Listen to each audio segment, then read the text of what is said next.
Hello friends, आज हम discuss करेंगे अपना न्यू टॉपिक। सबसे पहले पिछले कुछ टॉपिक्स का ब्रीफली मैं बता देती हूँ कि हम क्या क्या कवर कर चुके हैं और जो भी क्वेश्चन हम लोगों ने कवर किए हैं वो क्वेश्चन फॉर्मेट में ही करें। अगर आप लोग पूरा चैप्टर एज अ क्वेश्चन पढ़ के चलोगे तो ईजिली आप क्वेश्चन अटेम्प्ट भी कर पाओगे, ईजिली समझ भी पाओगे। जैसे कि सबसे पहले हम पॉइंट पर लेकर चले थे डिमांड क्या होता है, उसको व्हाट इज डिमांड और फैक्टर्स अफेक्टिंग डिमांड लेकर चले थे। एक क्वेश्चन हमारा ये बना था। दूसरा क्वेश्चन हमने लॉ ऑफ डिमांड डिस्कस किया था। उसके बाद हमने मूवमेंट एंड शिफ्टिंग डिस्कस किया था। उसके बाद हमने टाइप्स ऑफ गुड्स जिसमें normal goods, given goods, inferior goods. फिर हमने कुछ डिफरेंसेस किए थे मूवमेंट और शिफ्टिंग वालों में। इन एक्सटेंशन क्या होता है, कॉन्ट्रैक्शन क्या होता है, इंक्रीज के साथ क्या डिफरेंस है, डिक्रीज का क्या डिफरेंस क्या है। डिमांड शेड्यूल डिस्कस किया था हमने और कर्व में क्या डिफरेंस होता है ये डिस्कस किया था। पिछले कुछ क्लासेस में हम ये सब कुछ डिस्कस कर चुके हैं, जिसमें से मैंने कहा था कि मोस्ट इम्पॉर्टेंटली ये भी आ सकता है और ये जो है ही बहुत ज़्यादा इंपॉर्टेंट पढ़ ही इसलिए हम रहे। Theory of demand, law of demand क्या होता है।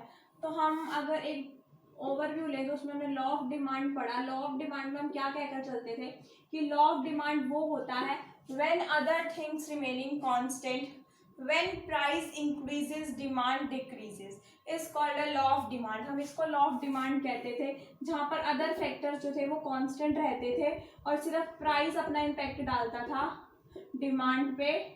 जैसे जैसे प्राइस जो है वो बढ़ता था डिमांड जो है वो कम होती थी। इसी को हम लॉ ऑफ डिमांड कहकर चलते थे। लॉ ऑफ डिमांड ये बहुत एक इम्पॉर्टेंट टॉपिक था। तो ये कुछ क्वेश्चंस थे जो मैंने कहा कि आज हम डिस्कस कर लेंगे, एक ओवरव्यू दे देंगे कि हाँ हम ये डिस्कस कर चुके हैं। तो किसी बच्चे को कोई टॉपिक रहता है तो वो प्रीवियस वीडियोस में जाकर एक बार चेक जरूर कर ले ताकि आज वाला टॉपिक उसे इजीली समझ में आ सके।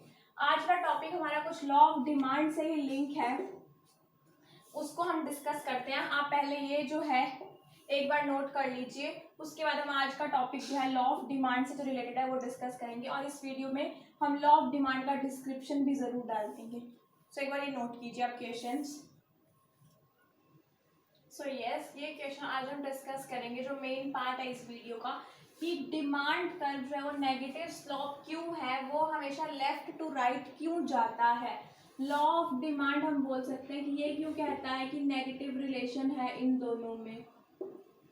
एक क्वेश्चन इसका ये भी बन सकता है कि जब जब प्राइस इंक्रीज होंगे तब तब डिमांड डिक्रीज होगी, इसके क्या कॉजेज हैं।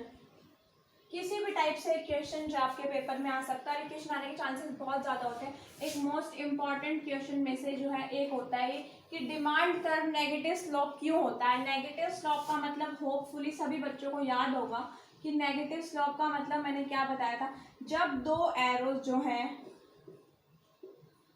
जो बच्चे रट्टाफिकेशन करना चाहते हैं उनका क्या है, टू एरोज जब अपोजिट डायरेक्शन में चले, इस डायरेक्शन में चल रहे हैं या इस डायरेक्शन में चल रहे हैं, अपोजिट डायरेक्शन में जब जब चलेंगे तब तब जो है वो नेगेटिव स्लोपिंग रखेगा। और जो बच्चे बिल्कुल लॉजिकल रीजनिंग के साथ चलते हैं उनके लिए नेगेटिव स्लोप का मतलब क्या होता है, जब एक चीज़ बढ़ रही है तो दूसरी चीज़ कम हो रही है, उसके पीछे का लॉजिक जानकर अगर वो ये चीज़ करते हैं तो उन्हें रटने की जरूरत नहीं होती कि वो नेगेटिव स्लोप क्यों है, पॉजिटिव स्लोप क्यों है। एक छोटा सा अगर मैं डायग्राम बनाऊँ डिमांड का, हम लॉ ऑफ डिमांड में भी बना चुके हैं।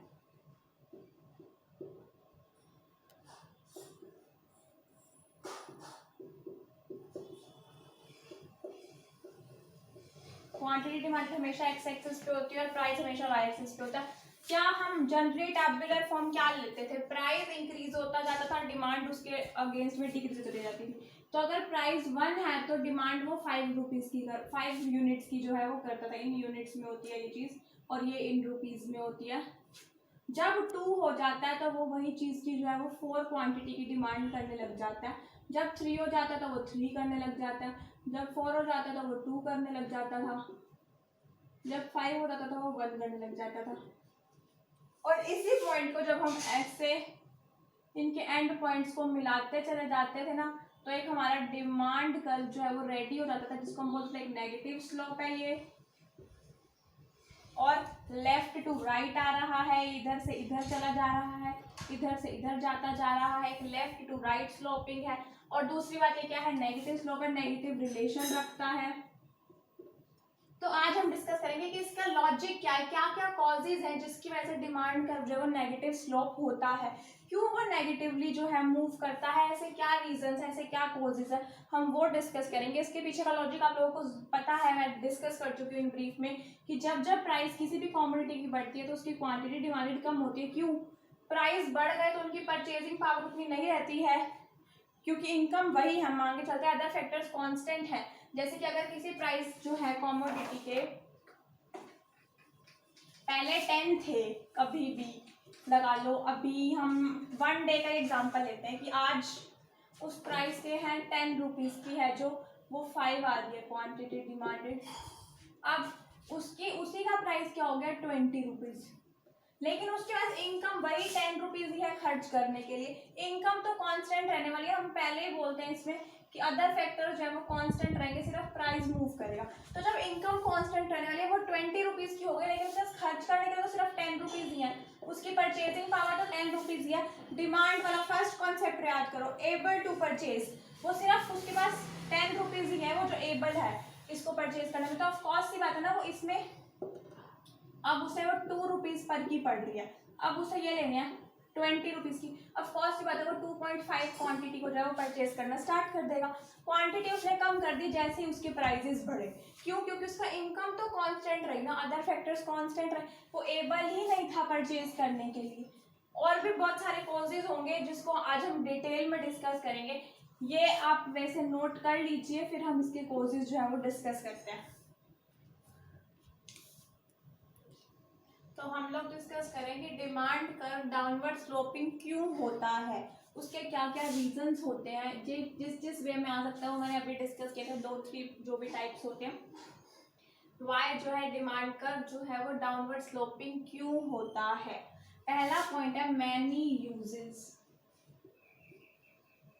मैनी यूजेस में वो क्या कहता है, किसी भी कॉमोडिटी के या प्रोडक्ट के बहुत सारे यूजेस होते हैं, बहुत सारे यूजेस होते हैं। एक आप ले सकते हो, ये चने की दाल जो होती है,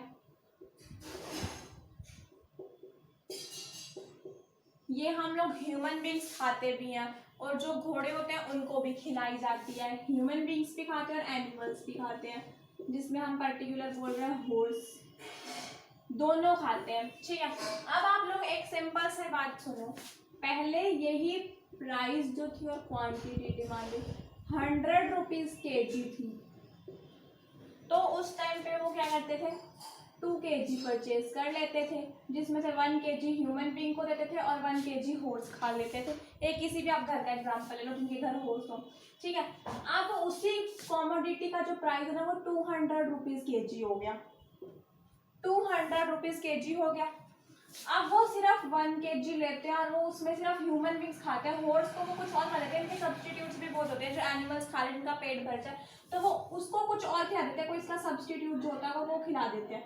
ये नहीं खिलाते, अब ये चने की दाल नहीं खिलाते, वो सिर्फ वो ह्यूमन बींग्स अपने लिए यूज़ करते हैं। क्यों? उन्होंने कम क्यों किया? क्योंकि उनके सिर्फ पैसे तो सिर्फ 200 रुपीज़ ही थे इस चीज़ पे खर्च करने के लिए, उनकी परचेजिंग पावर सिर्फ 200 रुपीज़ की थी, फिर वो एबल नहीं होते अगर इससे ज़्यादा वो 200 रुपीज़ kg होगा। अगर वो ये लेने लगते हैं यहाँ पे भी अपनी डिमांड कांस्टेंट रखते 2 kg, तो उनको 400 रुपीज़ देने पड़ते, लेकिन उनके साथ 400 रुपीज़ है ही नहीं, वो एबल ही नहीं है, नॉट एबल टू परचेज, तो वो डिमांड कर ही नहीं सकते।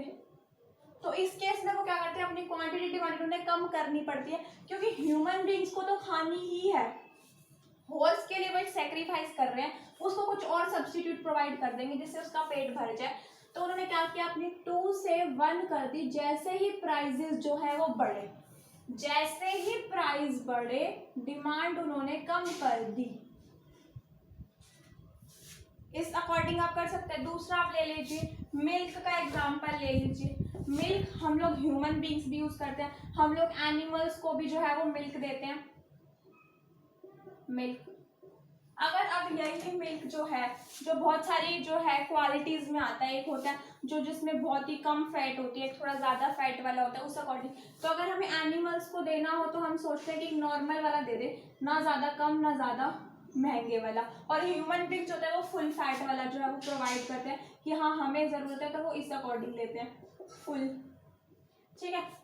जिसे हम डबल टोन्ड मिल्क और जो है फुल टोन्ड मिल्क जिसे बोल देते हैं। लेकिन अगर अब नॉर्मल वाले का रेट जो है या फुल वाले का रेट ज़्यादा हो गया तो ह्यूमन बींग्स खुद नॉर्मल वाले पे शिफ्ट हो जाएंगे और एनिमल्स के लिए इससे भी नीचे वाला ले आएंगे, क्योंकि जो चीज़ें उनका बहुत ज़्यादा यूज है। मिल्क का यूज़ और भी बोल सकते हैं कि हम पीने के लिए होता है, खीर बनाने के लिए होता है, बहुत सारी चीज़ों के लिए जो है वो किसी भी कॉमोडिटी का यूज़ है वो बहुत सारी चीज़ों के लिए होता है। तो हम उन कुछ चीज़ों का जो है हम सेक्रीफाइस कर सकते हैं, उसका सेक्रीफाइस करना स्टार्ट कर देते हैं। क्यों? क्योंकि हमारे पास परचेजिंग पावर तो उतनी ही रहती है ना, क्योंकि हम सबसे पहला लेकर चलते हैं अदर फैक्टर्स रिमेनिंग कांस्टेंट। जब अदर फैक्टर्स ही कांस्टेंट हो गए तो आप ये तो बात कर ही नहीं सकते कि मैम क्या पता इनकम बढ़ गई हो, मैम ये हो गया हो, ऐसा तो हो ही नहीं सकता।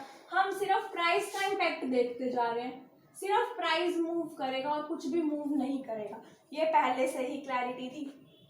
तो मैनी यूजेस क्या बोलता है कि कॉमोडिटी या प्रोडक्ट है उसके बहुत सारे यूजेस होते हैं, तो हम क्या करते हैं कुछ यूजेस का सेक्रीफाइस करना स्टार्ट कर देते हैं और अपनी क्वांटिटी डिमांड कम करना स्टार्ट कर देते हैं, क्योंकि जैसे जैसे प्राइस बढ़ेंगे हमारी एबिलिटी तो उतनी ही है परचेज करने की। हम परचेज सिर्फ 200 रुपीज़ तक का ही कर सकते हैं। अब उसमें जितनी क्वांटिटी आएगी हम वो परचेज करेंगे। ऑफ कोर्स सी बात है, प्राइसेस बढ़ गए तो क्वांटिटी कम आनी स्टार्ट हो जाएगी ना उतने ही प्राइस में। एक आप लेते थे 100 रुपीज़ की चीज़, 100 रुपीज़ में आपको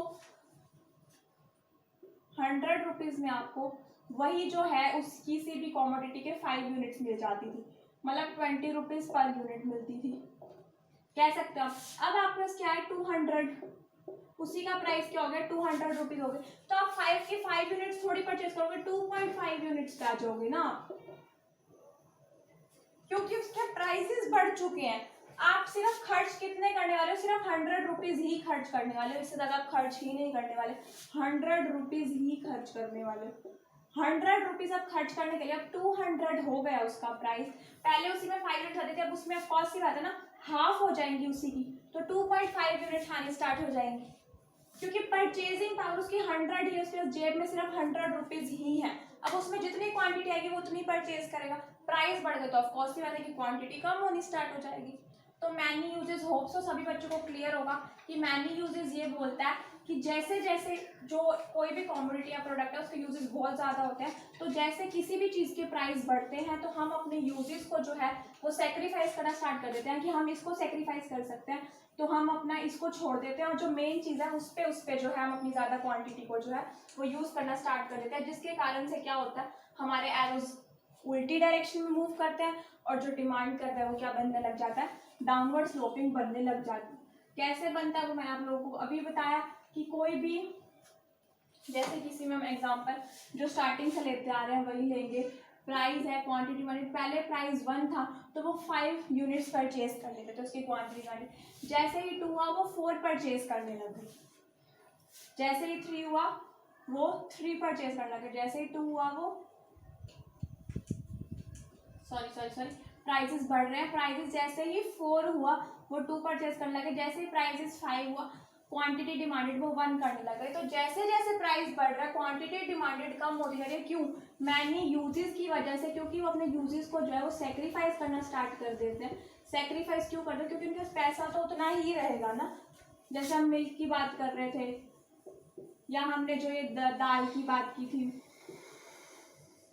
यहाँ बहुत सारी चीज़ें लगते थे जिसके मल्टीपल यूजेस होते हैं, तो वो इसी वजह से हमारा डिमांड कर्व जो डाउनवर्ड स्लोपिंग पड़ता है, क्योंकि उसके बहुत सारे यूजेस होते हैं। हम जो कुछ यूज को अपना सेक्रीफाइस करना स्टार्ट कर देते हैं और मेन यूज पे सिर्फ क्वांटिटी को यूज करना स्टार्ट कर देते हैं।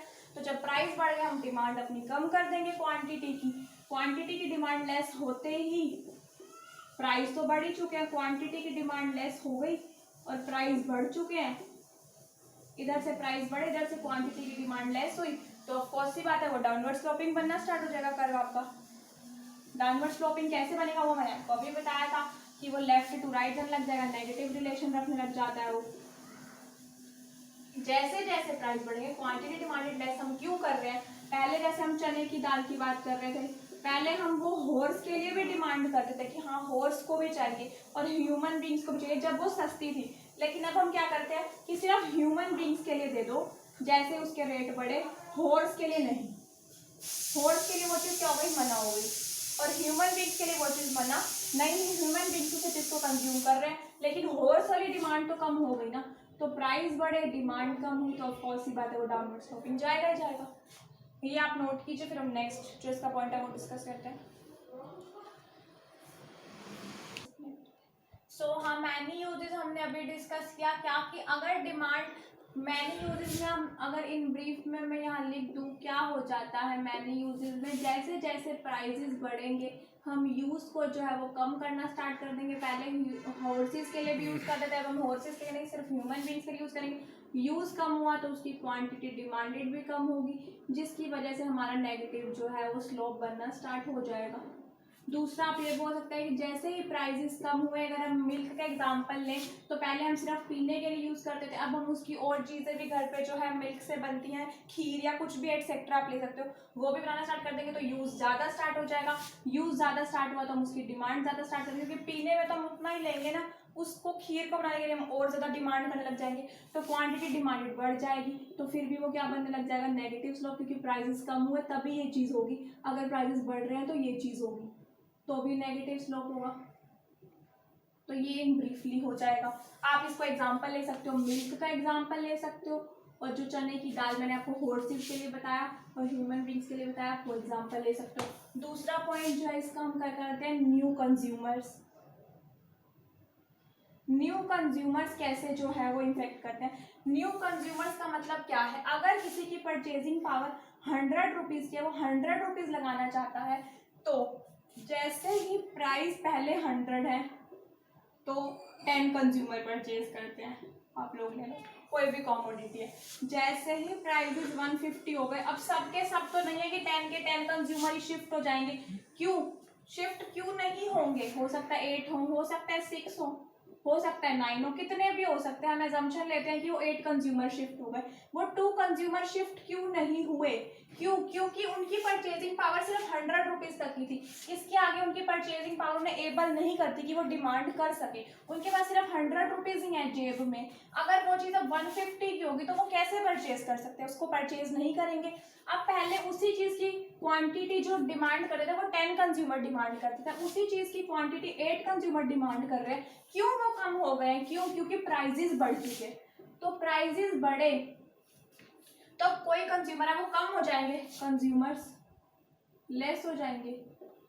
और जैसे ही प्राइजेस हम लेते हैं कि 80 हो गए तो हो सकता है कि 12 कंज्यूमर रेडी हो जाए, वो 2 कंज्यूमर यहाँ से क्यों एक्स्ट्रा आ गए, क्योंकि उनकी किसी की परचेजिंग पावर होगी, हमारे जेब में 80 रुपीज़ है, जब 80 रुपीज़ हुआ उसका प्राइस उन्होंने कहा कि हाँ अब हम परचेज करने में एबल है तो हम परचेज करेंगे, तो वो 2 कंज्यूमर ऐड हो गए, तो हम क्या बोल सकते हैं, प्राइजेस कम हुए कंज्यूमर बढ़ जाएंगे, मोर कंज्यूमर।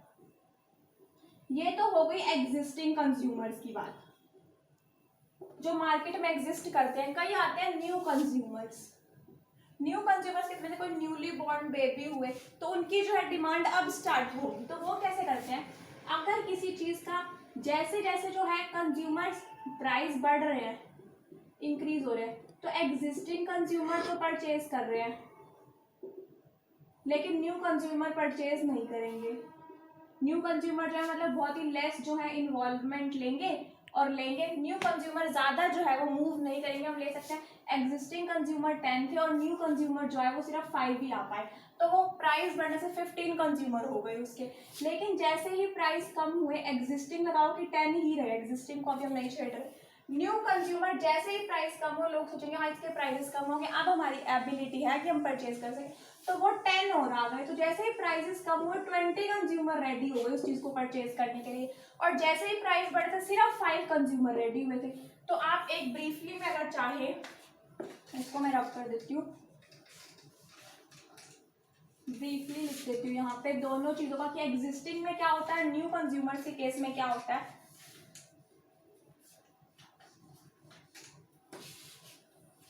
एग्जिस्टिंग के केस में वो ये बोलता है कि जैसे ही प्राइस बढ़े कंज्यूमर कम होने लग जाएंगे, कंज्यूमर लेस हो जाएंगे, कंज्यूमर लेस हुए तो क्वांटिटी डिमांडेड लेस हो जाएगी, जिससे वो क्या हो जाएगा, नेगेटिव स्लोप हो जाएगा। क्योंकि कंज्यूमर की डिमांड लेस हो गई तो हम मार्केट डिमांड पढ़ते ना कि लेस कंज्यूमर ने डिमांड करनी स्टार्ट की, तो मार्केट डिमांड हमारा डाउनवर्ड स्लोपिंग बनना स्टार्ट हो जाता था। प्राइजेस कम हुए, मोर कंज्यूमर इन्वॉल्व होना स्टार्ट हो जाएंगे, मोर कंज्यूमर, कंज्यूमर मोर हो जाएंगे, ज़्यादा कंज्यूमर होंगे वो डिमांड भी करेंगे, तो भी वो नेगेटिव स्लोप बनना स्टार्ट हो जाएगा। अब बात करते हैं न्यू कंज्यूमर। जैसे ही प्राइसेस कम हुए, न्यू कंज्यूमर ज़्यादा एंट्री लेंगे, बढ़ गए, क्वांटिटी डिमांडेड भी बढ़ गई, नेगेटिव स्लोप, अपोजिट डायरेक्शंस में एरो जा रहे। जैसे ही प्राइसेस बढ़े, न्यू कंज्यूमर एंट्री लेने से रोक लेंगे अपने आप को कि क्या पता प्राइसेस कम हो। ये भी सोच सकते हैं, दूसरा वो ये भी सोच सकते हैं कि अब भी हमारी इतनी एबिलिटी नहीं है हम परचेज कर सके। फॉर एग्जांपल 100 रुपीज़ उनकी एबिलिटी है, प्राइसेस हो गए 120, अब वो कैसे परचेज करें, कर ही नहीं सकते। तो न्यू कंज्यूमर बहुत ही रेयर जो है वो एंट्री लेंगे, तो क्वांटिटी डिमांडेड कम हो जाएगी, फिर वो नेगेटिव स्लोपिंग में आ जाएंगे। 100 और 120 का आप एग्जाम्पल लेके कैसे भी बता सकते हो। तो ये होता है ब्रीफली कि न्यू कंज्यूमर, अगर प्राइस कम होंगे तो न्यू कंज्यूमर ज़्यादा एक्टिवली जो है पार्टिसिपेट करेंगे, ज़्यादा एंट्री लेंगे, तो क्वांटिटी डिमांडेड बढ़ जाएगी। और अगर यही प्राइसेस बढ़ गए तो न्यू कंज्यूमर रिस्ट्रिक्ट कर लेंगे, अपना पैर पीछे खींच लेंगे, न्यू कंज्यूमर का एग्जिस्टिंग कंज्यूमर भी पीछे हो जाएंगे। हमने अभी देखा कि प्राइसेस बढ़ेंगे, एग्जिस्टिंग कंज्यूमर भी अपनी डिमांड कम कर देंगे, तो क्वांटिटी डिमांड लेस हो जाएगी, तो वो नेगेटिव स्लोप की तरफ जाएगा। मैनी यूजेस और new consumer hope so clear होगा, नहीं है तो आप बताइएगा, नोट कीजिए, फिर हम थर्ड पॉइंट डिस्कस करते हैं। So yes, next one point is income effect. अभी हमने डिस्कस किए 2 पॉइंट, मैनी यूजेस और न्यू कंज्यूमर। मैनी यूज बताने के हमने यूजेस, प्राइस कम हो जाता है तो हम उसी चीज़ का ज़्यादा यूज़ करने लग जाते हैं, तो हम डिमांड बढ़ा देते हैं, तो वो नेगेटिव स्लोप आ जाता है। प्राइसेस जो है उसके बढ़ जाएंगे, इधर से हम क्वांटिटी डिमांड अपनी कम कर देंगे। क्यों कम करेंगे, हम उसके यूजेस करना कम कर देंगे, तो वो ना नेगेटिव स्लोप आ जाएगा। ऐसे ही मैंने न्यू कंज्यूमर में बताया कि जैसे जैसे प्राइसेस बढ़ेंगे, न्यू कंज्यूमर एंट्री लेने से रिस्ट्रिक्ट करेंगे अपने आप को, एंट्री नहीं लेंगे, क्वांटिटी डिमांडेड वो कम करेंगे, नेगेटिव स्लोप आ जाएगा। अब आती है इनकम इफेक्ट की बारी। इनकम इफेक्ट हम वो नहीं बोल रहे जो इनकम उनके हाथ में आती है, जैसे कि सैलरी आ गई किसी की, वो नहीं, हम बात कर रहे हैं यहाँ पे रियल इनकम की। रियल इनकम क्या होती है? रियल इनकम ये है, आप किसी की real income 100 rupees, real income वो होती है कि जो सारे एक्सपेंडिचर करने के बाद, मतलब उन्हें जो मेन चीज़ें करनी थी, जैसे कि हम बोल सकते हैं कि किसी को सैलरी मिलती है 5000, उसके बाद उन्हें कोई अपने बहुत ही ज़्यादा एसेंशियल्स खर्चे हैं वो कर लेते हैं, उसके बाद वो कोई फ्रूट की डिमांड करते हैं, तो जो बच जाता है फ्रूट की डिमांड के लिए, पैसा का एग्जाम्पल लो, उसे हम रियल इनकम कहते हैं। तो जैसे ही इनकम इफेक्ट क्या होता है, प्राइजेस बढ़ गए किसी भी कॉमोडिटी के, जैसे ही प्राइजेस बढ़ गए उस चीज़ के, तो इनकम इफेक्ट क्या डालेगा, रियल इनकम जो है उसी चीज़ की रियल इनकम कम हो जाएगी। रियल इनकम कम होते ही क्वांटिटी डिमांडेड कम हो जाएगी, जिससे वो नेगेटिव स्लोप देना स्टार्ट कर देता है। कैसे ये करता है ये बताते हैं। रियल इनकम पहले किसी की थी, जैसे 5000 हमने लगाया, उसके उनके 4000 असेंशियल्स पे खर्च हो जाते हैं, 1000 रुपीज़ बचते हैं जिसके लिए वो अपने फ्रूट्स की डिमांड करते हैं। अब उसी के जो है प्राइजेस बढ़ चुके हैं, वो 1000 रुपीज़ में जो है 500 यूनिट्स परचेज कर लेते हैं। अब वही 1000 रुपीज़ बच रहे हैं उनके पास, लेकिन इस कॉमोडिटी का प्राइस जो है वो 2000 रुपीज़ हो गया, तो वो 2000 रुपीज़ में तो 500 यूनिट्स कंज्यूम कर ही नहीं सकते, तो इसकी हाफ करने लग जाएंगे, मतलब 250 यूनिट्स वो परचेज कर पाएंगे। इसका प्राइस बढ़ गया, 2000 हो गया, पहले 1000 था, उनके पास 1000 रुपीज़ बचते थे, यहाँ 1000 रुपीज़ बचते थे जिसको वो यूटिलाइज करते थे। अब वो 1000 रुपीज़ पूरे यूटिलाइज करके 500 यूनिट्स परचेज करते थे। अब उसी 500 यूनिट्स को परचेज करने के लिए उन्हें 2000 रुपीज़ देने पड़ रहे, तो वो 2000 रुपीज़ तो दे ही सकते क्योंकि उनके पास बचते ही सिर्फ 1000 रुपीज़ है, तो वो 500 यूनिट्स की जगह 250 यूनिट्स परचेज करेंगे। पहले 500 यूनिट्स कर रहे थे, अब 250 कर रहे हैं। क्वांटिटी डिमांडेड कम हो रही है, कितनी, बिल्कुल हाफ हो गई इस चीज की। क्यों हाफ हुई? क्योंकि प्राइजेस बढ़ गए, प्राइजेस बढ़ने से उनकी रियल इनकम जो है वो कम हो गई। रियल इनकम का मतलब हम ये बोल सकते हैं कि उनकी परचेजिंग पावर, पहले वो 1000 रुपए में 500 यूनिट खरीद लेते थे, आज वो 1000 रुपए में सिर्फ 250 यूनिट खरीद पा रहे हैं। उनकी रियल इनकम जो है वो कम हो गई। इसे हम इन्फ्लेशन से भी डिस्कस कर सकते हैं। पहले कभी आप देखो कि 10 रुपीज़ में बहुत कुछ आता था, आजकल कुछ भी नहीं आता वो 10 रुपीज़ में। वो क्यों होता है? क्योंकि रियल इनकम कम होती जा रही है, इन्फ्लेशन बढ़ता जा रहा है, तो हमारी जो वैल्यू है, परचेजिंग पावर है, वो कम होती जा रही है। तो उसी को हम रियल इनकम में डिनोट करते हैं कि हमारी रियल इनकम जो है वो कम होती जाती है। जैसे जैसे प्राइसेस बढ़ते हैं रियल इनकम कम होती जाती है, जिसकी वजह से हम क्वांटिटी डिमांडेड कम करते हैं और जो हमारा स्लोप है वो नेगेटिव बनना स्टार्ट हो जाता है। ये नोट कीजिए, फिर हम नेक्स्ट डिस्कस करते हैं। सो नेक्स्ट पॉइंट है law of diminishing marginal utility. पहले 3 पॉइंट्स हम डिस्कस कर चुके हैं, मैनी यूजेस, इनकम इफेक्ट और न्यू कंज्यूमर का। Law of diminishing marginal utility, marginal utility क्या होता है सबसे पहले, वैसे ही आप आने वाले चैप्टर्स में बिल्कुल डिटेल में पढ़ेंगे, बट यहाँ मैं ब्रीफली कर देती हूँ। मार्जिनल यूटिलिटी वो होती है कि एक कंज्यूमर एक कमोडिटी को जब कंज्यूम करता है तो उसे कितनी सेटिस्फेक्शन मिल रही है। एक कमोडिटी को परचेज करने में उसे कितनी सेटिस्फेक्शन मिल रही है, उसी प्रोडक्ट की वो दूसरी जो है यूनिट कब कंज्यूम कर रहा है तो कितनी सेटिस्फेक्शन मिल रही है, उसी की थर्ड यूनिट कर रहा है तो वो कितनी सेटिस्फेक्शन मिल रही है, उसको हम मार्जिनल यूटिलिटी बोलते हैं। यूटिलिटी का मतलब ये होता है कि सेटिस्फेक्शन, कि एक कमोडिटी परचेज करने से उसे कितनी सेटिस्फेक्शन मिली कंज्यूमर को। एक कंज्यूमर ने कंज्यूम कर ली कमोडिटी तो उससे उसे कितनी सेटिस्फेक्शन मिली। कंज्यूमर तभी परचेज करता है जब उसने जितने पैसे दिए उसको उतने इक्वलेंट की जो है सेटिस्फेक्शन रिसीव होती है, वो तभी जो है परचेज करना प्रेफर करता है उस पर्टिकुलर कमोडिटी को। तो यूटिलिटी का मतलब होता है सेटिस्फेक्शन। मार्जिनल क्या होता है कि पहली यूनिट से फॉर एग्जांपल उससे जो है हम लगाते हैं कि 5 बैग की, तो आप पढ़ेंगे किसे कैसे हम डिस्कस करते हैं, किस यूनिट्स में डिस्कस करते हैं। 5 जो है वो यूटिलिटी मिल रही है।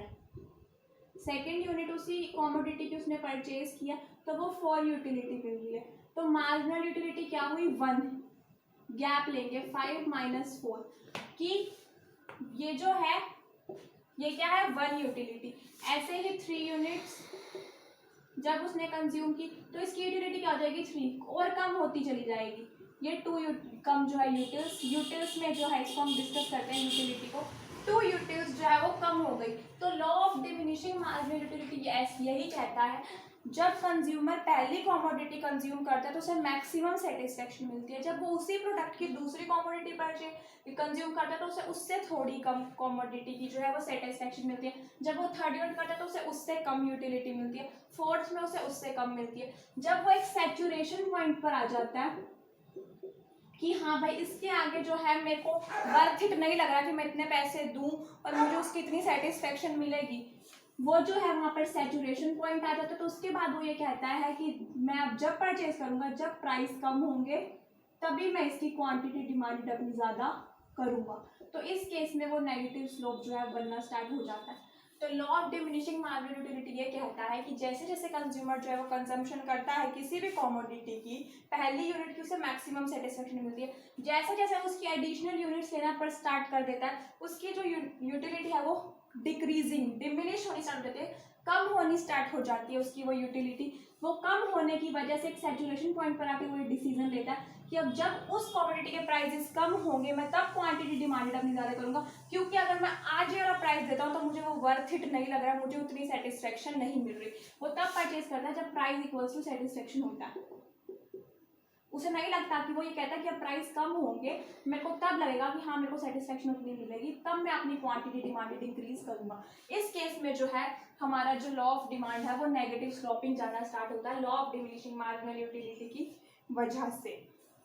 सैचुरेशन पॉइंट, ये सारे पॉइंट्स जो आप डिस्कस करेंगे कंज्यूमर बिहेवियर जब हम आगे पढ़ेंगे माइक्रो इकोनॉमिक्स में उसमें। अभी के लिए आप लोग बस यही समझ लीजिए कि law of diminishing marginal utility ये कहता है कि जैसे जैसे कंज्यूमर जो है फर्स्ट कमोडिटी यूनिट परचेज कर यूनिट लेता है, सेकंड कंज्यूम करता है, थर्ड जैसे जैसे एडिशनल यूनिट वो जो है कंज्यूम करता है उसकी मार्जिनल सेटिस्फेक्शन जो है वो डिक्रीजिंग होने लग जाती है, डिमिनिश होने लग जाती है।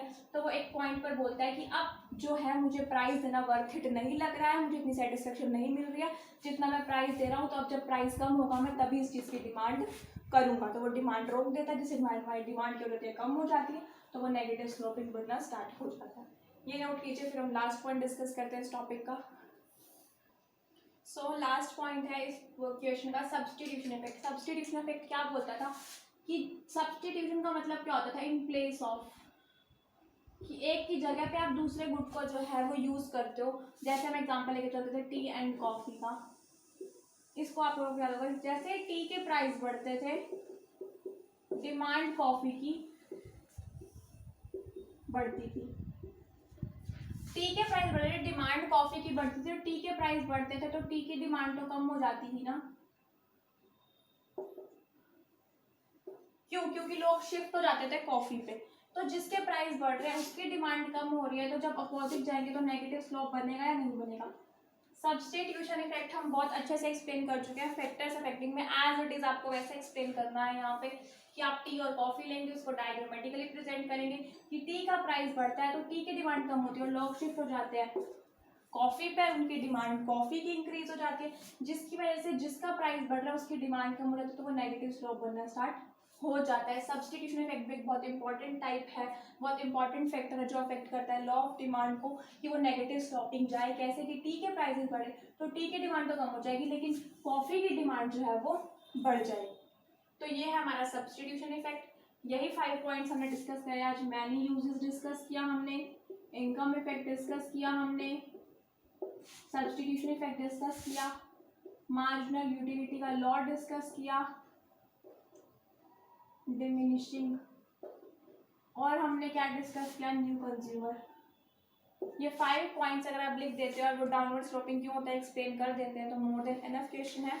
आज के लिए इतना ही रखते हैं, बाकी हम नेक्स्ट वीडियो में डिस्कस करेंगे। तो आप लोगों को कोई भी प्रॉब्लम हो तो आप बताइएगा, और लाइक कीजिए वीडियो और सब्सक्राइब कीजिए चैनल को। Thank you. कंप्लीट।